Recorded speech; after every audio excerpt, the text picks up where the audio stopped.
are welcome to I Can Make It. I know that you can make it. I strongly believe no matter where you are right now in life, life is a journey. We always say in this program, a journey of 1,000 miles begins with one step. So you can make it, you can succeed. You are welcome to I Can Make It. With me in this edition is Brother Callistus. How are you, sir? Very well, sir. How is everything? Morning, oh, we bless God. I can make it. I can make it. Nothing succeeds like success. Yeah. No matter where you are in life, no matter what you are doing, you can succeed in your endeavor. So I don't want to give up. You can make it. No matter what you are going through, you are welcome to I Can Make It today. All right. Thank you, brother. Too. Yes. Thank you. What a privilege to always come out here to share thoughts with you, thoughts that will move your life, forward, thoughts that would give you the right mindset. Thank you so much for joining today. We hope you are doing all right. We hope you are blessed. All right. So today we are going to continue with our series. Last time we started up this new series and we're looking at life. We say life may be bitter, but it can get better. Life may be throwing you, very nasty comments. Life may be throwing you the wrong things, And one time we said here that if you are going through hell, we say don't stop. And if you catch it, don't hold it. Throw it away. That is not where you belong. All right? Good and better life is where you belong. So today we want to continue with some other nuggets that if you want to make your life better, if you want to go from bitterness, bitter life, bitter results, bitter outcomes, you want to move from these levels to, to better outcomes, to better results, to better life. There are a few thoughts we want to share with you. And so today we want to continue with this series and we want to add more to what we shared with you in the last series. And today we're starting with this. We want to say, please stay silent when you feel like complaining, when life is hitting and throwing very hard pressures on you. Sometimes you might be tempted to think that it's human beings, that are your problems, they are your challenges and all that. And you want to throw back things, you want to throw stones back, at humans. You want to throw, things. But we want to say, please watch, okay? Before you talk, before you say any comment, we say what? Just keep silent. Just keep quiet. Otherwise, you may say things that you shouldn't say.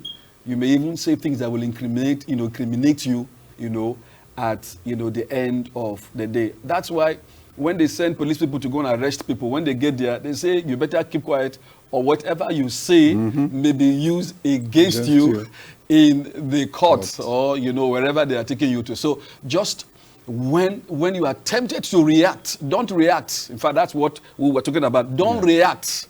You can only act. And acting would be for you to do what? Just keep quiet. Think within yourself. Just keep quiet. Meditate within yourself. And before you know it, sometimes I would even advise you, just breathe in and breathe out. Breathe in and breathe out. By the time you go through this exercise 2 or 3 times, you will see that you would have what? You would have breathed out, that anger, that thing that is boiling inside of you before you make the wrong decisions. When I say life is bitter, that's because some people are going, through the wrong paths in life. Maybe some people are taking the wrong decisions. Some people are, making, the wrong choices. But we want to encourage you that if you make the right choices, your life will be better. That's right, sir. Yeah, it's very important to stay silent. Those days, like my mom will always tell me, a child that does not learn how to refrain his mouth will not last. My mom will always tell me, a child that does not learn how to refrain his mouth does not last. It's a fool that uttereth all everything his that mind. has in his heart, yes. Yeah, it's a fool that uttereth all. It's very important. No matter what is happening, if you don't know what to say nothing. Because you shall have what you say. And you also find out that the power of death and life lie in the tongue, yes. Now, if you keep quiet, nobody will say you said this. Even the enemy have nothing to hold against you. So it's very important. If you don't know what to say, stay silent. I strongly believe that it affects in every area of life. In your marriage life, if you don't know what to say, Just be quiet for a while. Now, if you be quiet, your spirit man can speak to you. But if you are that kind of person that is noisy, you will not be able to hear, because there is always something talking to us. Our spirit man speak to us. You see, some people say, I was just confused until I heard something. Something said. And that something want to talk to you. Now, you must develop your hearing ability. Because you see, we are not just human, we are spirit beings. Yes. So many times, if you don't learn to be quiet, that spirit, your spirit man cannot access you. Sometimes it takes you to a place when sometimes you can even be in the belly of a fish so that you can hear him well. For 3 days and 3 nights. You can be there. Sometimes life will just arrest you. Sometimes just keep you in a place where you so can hear. You can hear. Sometimes it can even be the prison. So that you can hear. Now, a lot of things happen to us. Now, there's something that you must know in life. All things, it doesn't matter what, all things will work together for your good, if only you can be quiet. Let me share this with you. Last week, my daughter called me in school and told me that she was writing an exam and there were noise in the class, and he was not the one talking the exam, it was another person. But the teacher came and the lecturer came and accused her that she should leave the exam hall and take her papers from her. So she was crying. While she was crying, and she called me and said, Daddy, this is what happened. Then I asked her one question. Did you do it? He said, no. I said, then relax. He said, I said, relax. Don't make noise. Go to the hostel, eat, sleep. And prepare for the next exam. I'm prepared for I said, please don't allow that one to bother you. Yes. Now, she said, okay. She went and obeyed like I said. You know, on Monday morning, then she, now on her way to the school, he saw the lecturer that took her out of the class. Then the lecturer now called her, said, please come and help me pack something down from the car. So she went and helped the lecturer take the things down from the car. He said, but when the lecturer called her, at first she was reluctant. Yes, but all of a sudden, because of experience, he said, but all of a sudden she just felt, why not? Why not? So he helped the lecturer. When the lecturer now said, thank you, he said, it's like your face look very familiar. He now said, you don't know me. This was Friday, this thing happened. This was Monday. He said, I was the one you stood out in the hall that and I was not. Walked out, and I didn't do it. Then the lecturer said, you didn't do it? I said, no, I'm not the one. He said, do you know the person? He said, yes, definitely the person was seated there. Yes. He said, give me the name. They gave the person name. Do you know what he did? The 20 mark he removed from my exam, he returned it back to her and took her to the head of the department and apologized to her for what has happened. Wow. Now, if only she got up and started reacted, talking and reacted. Many times, your reaction is an expression of your emptiness. Yes. Wow. Your reaction is an expression of your emptiness. Listen, if somebody is quiet as you did something to that person walk away, please go and negotiate. Because you don't know where it's coming from. The one that is shouting and making noise is empty. He's empty. Because the empty drum made the loudest noise. So be quiet and stop talking. Be quiet and stop talking. You know, some time ago I heard of a story of this woman a man who had a problem with another man, you know, and then this man was so bitter, was so angry, you know, and then he just muttered a statement, you know, like, you will see, you will see, you will see. And eventually the next day, the other man died. Wow. And there were witnesses. So, well, he's died. There's another man yesterday who said he will see. So they went to arrest the man who said the man will see, because obviously everybody concluded that you will see, is what the man had seen. He had killed him, you know, and all that. It took a serious, you know, case for that man to be bailed out of that situation. He said, no, he just said it. That is, so please, an idle word, even Jesus said we will give account of it, you know. So please make sure you keep quiet when you are angry, when you are offended. Just keep quiet. Most times what I do is just walk away. It's better to walk away. You know, they say sometimes they say sometimes when you walk away, you are disrespectful. You know, you are. But I think it's even better to walk away so that you don't. Yes. In life, yes, it's not every situation that is applied to OCT. Yes. But there are sometimes that you need to walk away. Sometimes you just sit and keep quiet. You need to talk. Yes. Sometimes you need to. But what we are saying here, at least if you don't know what to say, just keep quiet. Just keep quiet. But if you know what to say, please say it. All right. And when you say it, be responsible for what you say. Yes. So that when tomorrow, you are called to when you are called to account for, did you say, I said it because of so and yes, so. So if you don't know what to say, so that you will not be responsible for what you are not accountable for, please be quiet. All right, so please stay quiet, okay, and don't complain. All right, so I want to take the next one, and this one says, don't hold up a grudge.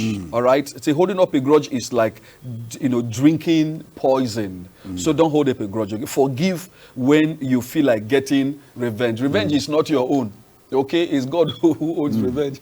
It's a vengeance is mine. Okay, Oh, yeah. It's not your own. Don't take it. Okay, leave it. Okay, all right. No need to revenge. There's no need to revenge. I'm so inspired by that story of your daughter. If she had, I mean, the next day, if she had told a man, no, I won't help you. You were the one who treated me badly yesterday, the fight would have continued from that place. And I waited. I actually you were expecting I was expecting the right outcome, yeah. because I was expecting, number one, I told her, go back, take your bath, just rest, Relax, go and yes. prepare, don't allow someone to interrupt The next one. Then he said, okay, he followed.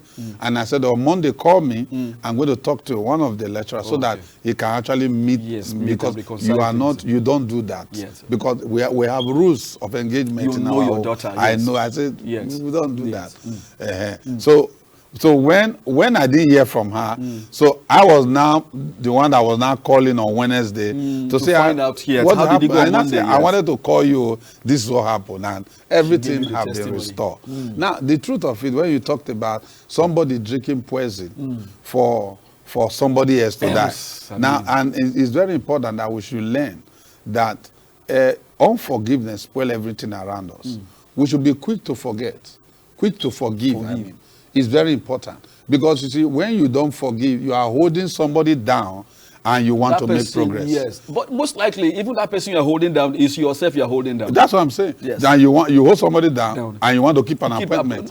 It's not possible. You are still there. No progress. So it's very important we should learn to forgive. In fact, a man that forgives is stronger. Because it takes a lot. Yeah. It takes a man that revenge is weak. A man that forgives is stronger. I give you an example. If you look at Nelson Mandela. Yeah. Oh. Now, are we going to say the people that practice appetite and those that were the forerunner of appetite, where are they today? You see. They are no reference point. Forgiveness is stronger than revenge. Wow. And many times we need to learn, because a man that forgives is on top. A man that revenge is a lesser man. Because it takes strength for you to be more than what a man or a woman or anybody have done against you.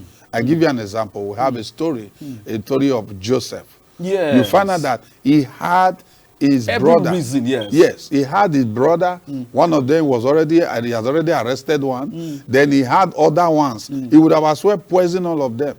It take more stronger force to forgive. Yes, to forgive. It take knowledge to forgive.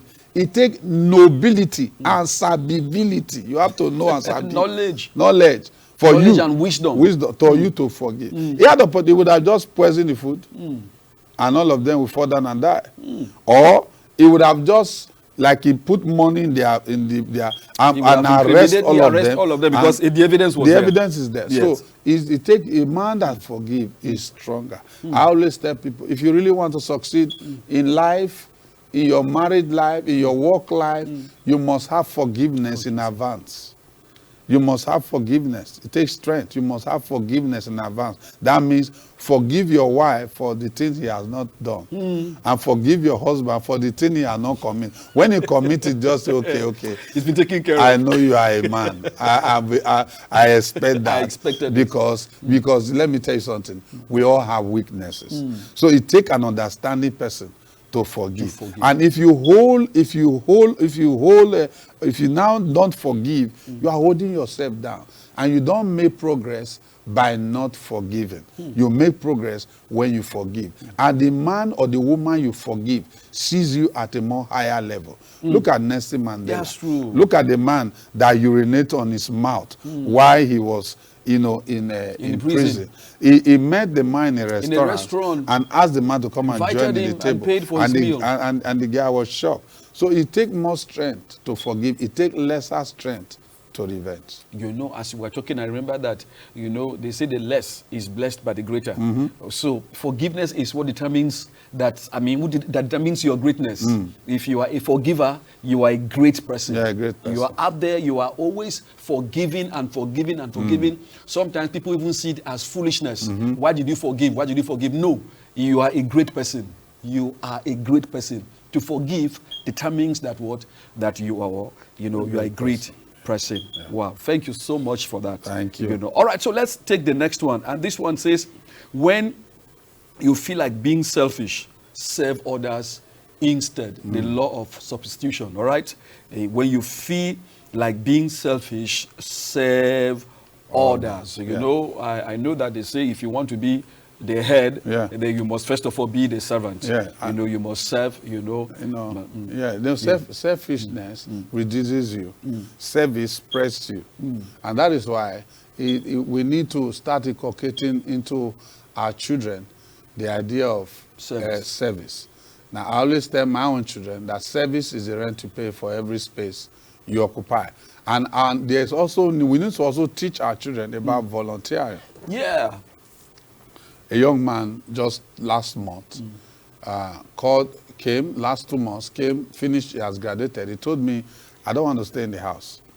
I don't want to stay in the house. I want you to get me somewhere where I can. Then I said, okay, you don't even have the certificate to go and work. So what are we going to do? I said, okay, no problem. He said, I'll volunteer. I said, okay. I took him to an organization and asked him to start working there. They asked me, I said, no, he's just going to come 2 or 3 times a week and let him come and be working. And this one is just finished, just graduated. I said, okay, volunteer and just be doing that. I said, okay. Do you know last month he called me and said they now asked him that he should come and be supervising and doing this and doing that. I said, okay, that's the way. But there is no certificate now. Wow. He has not even got the certificate from the school. So the truth of it is that a lot of us think that the best way is for us to just get certificate, do this one, you do. No. Your qualification. So even without the certificate, yes, you can get employed. By your qualification. You can get productive. People want productivity.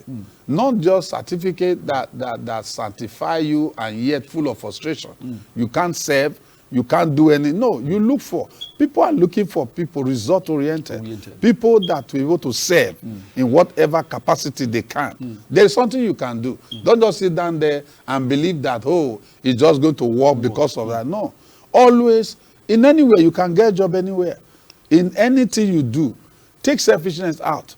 Now, what is selfishness? Give first. Put yourself first. No, don't put yourself first. Put others first. The people that will really call people that are respected in the society today are civil servants. They are supposed to be serving us. They did not say serve themselves. It's civil servants. Those that are serving others. They are the ones that get the more. But I know that the one to have, we do not call them civil servant. I'm going to call men that serve themselves. Serving yourself. Self-servant. Self-servant. That's what we have. So the truth of it is that we should learn, whether in our married life, in our work, in whatever area we find ourselves, let's learn to serve.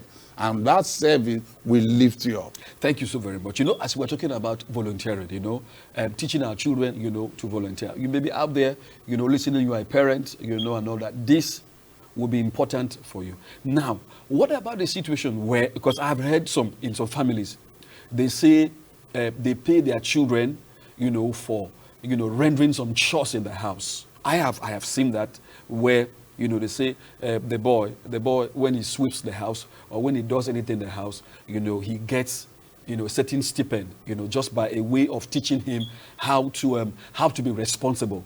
How can we marry that with trying to teach them to be, to to volunteer, you know, and all that? Well, the truth of it is that I don't think that's the best way yes. to actually impart a child. Okay. The truth that everyone in the family contribute to the well-being, general well-being of the entire family. So we all have service to render. Me as a father, I make provision. You as a son, you have your responsibility. So every one of us. So I don't think that anyone is supposed to be paid for the service you render. No, it's not. That's not the better way. But if you work, you are only raising people that are just interested in getting paid for service they render. No. The truth of it is that we should get to that level where we need to teach put them people, to offer service first. Offer service, because service is number one. Then whatever comes in. Because you see, I found out in life that before another person, something will leave somebody's hand towards you. There is always something in the memory of that person. If that person doesn't have anything about you, it's very difficult for that person to release towards you, except on a divine intervention or divine instruction. Any other thing, it should be divine instruction. Or, in fact, even in the divine instruction, there need to be service that divine instruction uses to marry together and say that person is worthy. Of this, I give you an illustration. There is a person that went to meet Jesus. He wanted the miracle. The Pharisees told Jesus, this man deserved this. He has built us. So you find out that they were looking at deserve. And Jesus was very sharp. Deserve. That's what they said. Deserve. So you look at what is the deserve that you have. So service is the deserve. Every time you put service there, the deserve ends up in service. Wow. That's just Thank you so very much. All right, so I hope we have learned a lesson today. All right, teach your children to put service first, okay? And not money, so that when they go out there, you know, they see, you know, the environment they need to serve, they see people they need to serve, they, as a matter of urgency, go and put in service before they begin to look for money. And truly, I know we don't have much time, but the truth of it is this. In doing that, you also look at the way a lot of people work these days. True be told, no matter the service you render, customer service first. If you put your customer satisfaction, I tell you, you will get more than what was agreed. Customer satisfaction. Now you are there, you are listening to us. I'm saying that for you to get the best of life, customer satisfaction need to come first. Don't put money first. Don't be conscious of what you can get.